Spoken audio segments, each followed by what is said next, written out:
Selamat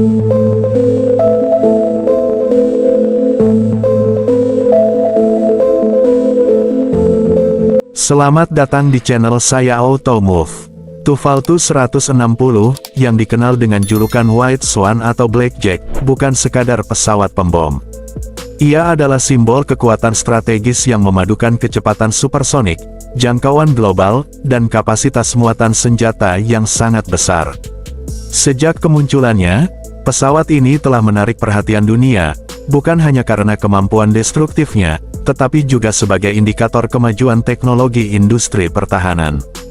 Namun, pertanyaan yang menakutkan tetap ada, jika pesawat ini benar-benar diproduksi massal, seberapa besar pengaruhnya terhadap keseimbangan kekuatan dunia? Berita tentang produksi Tuvaltu 160 telah menyebar luas. Beberapa sumber resmi menyatakan bahwa pabrik penerbangan Kazan telah diperluas dengan hangar raksasa dan jalur perakitan modern. Pemerintah Rusia mengalokasikan miliaran dolar untuk mempercepat produksinya. Namun para pengamat militer masih bertanya-tanya, apakah jumlah unit yang diproduksi benar-benar sesuai dengan klaim resmi, atau sebagian masih sebatas spekulasi publik yang belum terverifikasi. Fakta ini menimbulkan dilema besar dalam menilai kekuatan strategis Rusia.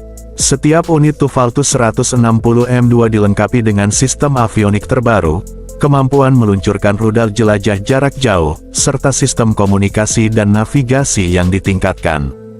Dengan kapasitas senjata hingga 40 ton, termasuk bom konvensional dan nuklir, pesawat ini tetap relevan menghadapi pertahanan udara modern.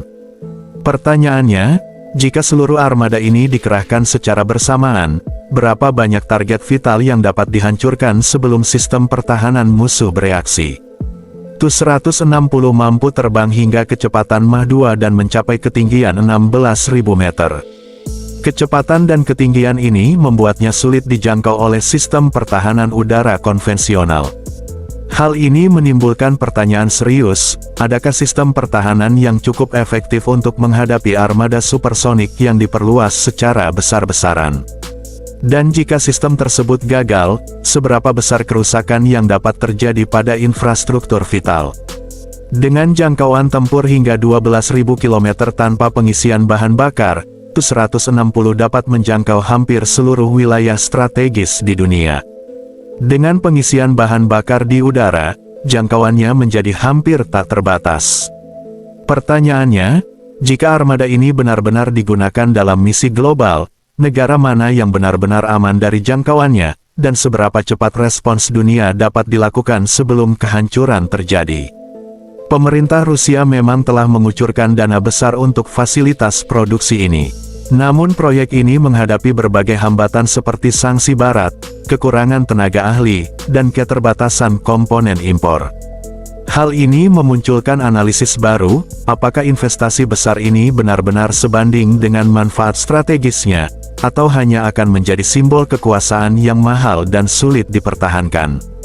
Setiap penerbangan, setiap uji coba, dan setiap unit yang diselesaikan adalah simbol kekuatan.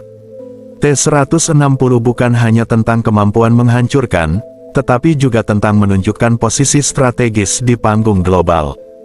Namun pertanyaan besar tetap menggantung, apakah simbol kekuatan ini cukup untuk mencegah konflik, atau justru dapat memicu ketegangan baru yang tak terkendali? Isu produksi massal T-160 memunculkan banyak spekulasi. Apakah Rusia benar-benar memproduksi unit dalam jumlah besar, ataukah sebagian klaim tersebut masih belum terbukti? Bukti resmi menunjukkan beberapa unit telah selesai, namun jumlah pastinya tetap menjadi misteri. Pertanyaan pentingnya adalah, jika klaim tersebut ternyata dilebih-lebihkan, apakah dunia sedang menilai ancaman yang lebih besar dari kenyataannya? Dan bagaimana hal ini memengaruhi kebijakan militer global? Produksi dan modernisasi T-160 menunjukkan kompleksitas dilema militer modern antara kemampuan teknologi, investasi ekonomi, dan strategi geopolitik. Pertanyaan akhirnya tetap sama, jika pesawat pembom strategis ini benar-benar diproduksi massal, apakah dunia siap menghadapi konsekuensinya? Dan yang lebih menakutkan, Akankah umat manusia pernah benar-benar memahami batas kehancuran yang bisa dihasilkan oleh armada pembom strategis seperti ini? Konten ini dibuat semata-mata untuk tujuan edukasi dan informasi. Tujuannya adalah memberikan wawasan berdasarkan data yang terverifikasi, sumber yang kredibel, dan analisis yang mendalam. Kami tidak mempromosikan atau mendukung bentuk konflik, propaganda, atau agenda politik apapun. Kami menentang penyebaran misinformasi dan berita palsu. Semua informasi yang disajikan bersumber dari data publik yang dapat dipercaya. Kami mendorong penonton untuk berpikir kritis, menghormati semua pihak yang terlibat, dan berfokus pada berbagi pengetahuan serta diskusi terbuka.